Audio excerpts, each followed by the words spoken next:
Hello दोस्तों, कैसे हैं आप सभी। आशा करूं कि आप सभी लोग स्वस्थ और खुशहाल होंगे और मन लगा के पढ़ाई करते होंगे और धुआंधार तैयारी कर रहे होंगे सुपर टेट की। दोस्तों, जो शिक्षण कौशल और उससे सिद्धांत जो विधियाँ थी उसका मैं पार्ट 1 वीडियो अपलोड कर चुका हूं और ये दूसरा पार्ट 2 वीडियो हम लोग देख रहे हैं किसका, यूथ कंपटीशन टाइम्स का। ठीक है, तो सबसे पहले एक क्वेश्चन है, शिक्षण विधि के अंतर्गत कौशल निर्मित होते हैं, किसने कहा था? तो प्रोफेसर बी के पासी ने कहा था, जिसने 13 सूचियां दी थी। किसके द्वारा? 13 सूचियों द्वारा। ठीक है ना। सूक्ष्म शिक्षण के मतलब सूक्ष्म शिक्षण जो होता है ना, का प्रथम स्तर क्या है? तो उद्देश्यों का लिखना। सूक्ष्म शिक्षण के द्वितीय स्तर है तो पाठ की प्रस्तावना। एनसीईआरटी द्वारा निर्धारित महत्वपूर्ण शिक्षण कौशल कितने हैं? तो 5 है। कौन कौन? खोजक प्रश्न कौशल, स्पष्टीकरण का कौशल, उद्दीपन परिवर्तन कौशल, पूर्ण वलन कौशल और दृष्टांत कौशल। ठीक है, तो ये आपको बहुत अच्छा कंसेप्ट दिया है। हम लोग जो क्वेश्चन देख रहे हैं किसका, यूथ कंपटीशन टाइम्स का देख रहे हैं। यदि आपको चैनल के प्लेलिस्ट में चले जाइएगा, पार्ट 1 पार्ट 2 करके और टॉपिक वाइज नाम देखने को मिल जाएगा और साथ में आप इसको जिस टॉपिक से है, यदि किसी टॉपिक में 2 पार्ट बन रहा है तो उस पार्ट का 2 पार्ट करके आपको थंबनेल देखने को मिलेगा और आप आसानी से वीडियो देख सकते हैं। अब आइए, शिक्षक द्वारा छात्रों को जिज्ञासा उत्पन्न करने और ज्ञान को नवीन ज्ञान से जोड़ता है क्या? खोजक प्रश्न। खोजक प्रश्न जो है शिक्षकों को रुचि एवं जिज्ञासा उत्पन्न करने और पूर्व ज्ञान को नवीन ज्ञान से जोड़ने का काम करता है। खोजक प्रश्न कौशल घटक होते हैं तो संकेत देना होता है, विस्तृत सूचना प्राप्ति करना होता है, पूर्ण केंद्रीकरण होता है, पुनः संप्रेषण होता है और आलोचनात्मक जागरूकता होता है। ठीक है, अब नेक्स्ट आइए, विषय वस्तु को आधारित क्रमबद्ध तथा सार्थक कथन शिक्षण द्वारा दिए जाते हैं, स्पष्टीकरण कौशल द्वारा। किसके द्वारा? स्पष्टीकरण कौशल द्वारा। ध्यान को पाठ में लगाए रखने के लिए शिक्षक अपने व्यवहारों को जानबूझकर जो परिवर्तन लाता है उसे क्या कहते हैं? तो उद्दीपन परिवर्तन। ठीक है, जैसे मानिए कोई चीज पढ़ा रहे हैं, मानिए बेलन पढ़ा रहे हैं तो बेलन लेके चले जाइए, बेलन टाइप का कुछ लेके चले जाइए, या वृत्त पढ़ा रहे हैं तो चूड़ी लेके चले गए। इस तरह के हाव भाव जो होते हैं उद्दीपन कौशल में होता है। ठीक है, उद्दीपन परिवर्तन कौशल क्या है? शिक्षकों को अपने हाव भाव में परिवर्तन करना चाहिए। ठीक है, अब आ जाइए, अनुक्रिया की परंपरता बढ़ जाती है कब? पूर्ण बलन कौशल द्वारा। पूर्ण बलन के प्रकार है धनात्मक और ऋणात्मक। धनात्मक पूर्ण बलन का घटक क्या है? तो प्रशंसात्मक कथनों का प्रयोग, यानी प्रशंसा करिएगा तो आपका जो धनात्मक पूर्ण बलन होगा। ठीक है, उंगली आ रही थी क्या? चलो कोई बात नहीं।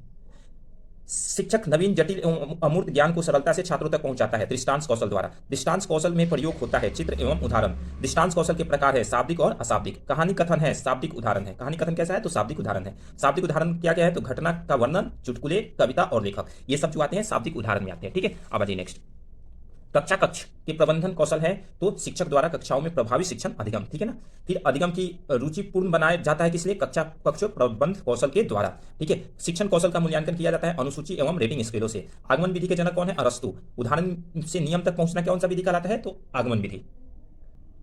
आगमन विधि उपयोगी है तो प्राथमिक शिक्षा के लिए। किसके लिए उपयोगी है? प्राथमिक शिक्षा के लिए। अब शिक्षण सूत्र क्या है? तो देखिए, शिक्षण सूत्र जो होते हैं ज्ञात से अज्ञात की ओर चलते हैं, जटिल से सरल से जटिल की ओर चलते हैं, अनिश्चित से निश्चित की ओर, अनुभूत से युक्त की ओर, मूर्त से अमूर्त की ओर, विश्लेषण से संश्लेषण की ओर, प्रत्यक्ष से अप्रत्यक्ष की ओर, विशिष्ट से समान की ओर और मनोवैज्ञानिक तार्किक क्रम की ओर, आगमन से निगमन की ओर और क्या है? पूर्ण से अंश की ओर। ठीक है ना, ये आपकी क्या है? शिक्षण सूत्र हैं। ठीक है, जो आपको दिखाया गया है इस गाइड में, यानी यूथ कंपटीशन टाइम्स में। अब आइए नेक्स्ट, छात्रों को पूर्व ज्ञान के आधार पर नवीन ज्ञान देना क्या कहलाता है? तो ज्ञात से अज्ञात की ओर।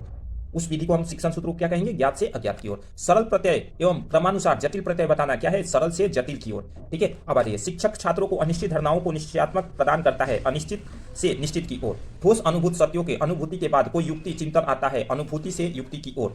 ठीक है, नेक्स्ट आ जाइए, किसी तथ्य सारे मतलब ये जो शिक्षण सूत्र दिया है ना उसका सारा का व्याख्या किया है कि कब कहां से कौन से शिक्षण सूत्र प्रयोग होंगे। जैसे किसी तथ्यों का समस्या की बांटना क्या कहलाता है? विश्लेषण कहलाता है। विश्लेषण का मतलब क्या होता है? तोड़ देना, किसी को तोड़ तोड़ के बांटना। संश्लेषण को काम क्या है? जोड़ जोड़ना। तो देखिए, संश्लेषण समग्र रूप से क्या किया जाता है? संश्लेषित मतलब जोड़ा जाता है। ठीक है, यदि आप यूपी टेट का तैयारी कर लिए होंगे तो पक्का सुपर टेट में ये सब सारे टॉपिक समझ में आ जाएंगे आपको। ठीक है, अब आइए, वर्तमान ज्ञान के बाद भूत तथा भविष्य की ज्ञान देना क्या कहलाता है? प्रत्यक्ष से अप्रत्यक्ष की ओर। विशिष्ट नियम के समान नियम की ओर पहुंचाना क्या है? विशिष्ट से समान की ओर। तो कुछ ऐसे नियम है जो खुद आपको देखने को मिल जाएगा कि ये विशिष्ट से समान की ओर जा रहे हैं या क्या है। ठीक है, तो कुछ ऐसे नियम है जो नियम को ही फॉलो करने लगते हैं। जैसे यहाँ विशिष्ट नियम से समान की ओर, तो क्या होगा? विशिष्ट से समान की ओर शिक्षण सूत्र हुआ। ठीक है, आगमन विधि अनुकूल ज्ञान को तर्क सम्मत बनाता कौन सा है? मनोवैज्ञानिक एवं तार्किक ज्ञान। जब तर्क की बात हो रही है तो तार्किक ज्ञान आएगा। ठीक है, आइए फिर, अच्छा ऊपर भी है, मनोवैज्ञानिक ढंग से शिक्षण के पश्चात मानसिक विकास के अनुकूलन ज्ञान को तार्किक सम्मत बनाना किससे? तो मनोविज्ञान से तार्किक ज्ञान की ओर। ठीक है, इसका राइट आंसर होगा। अब आ रही है आगमन विधि, उदाहरण के नियमों की ओर। उदाहरण से नियम की ओर क्या कहा जाता है? आगमन विधि कहा जाता है।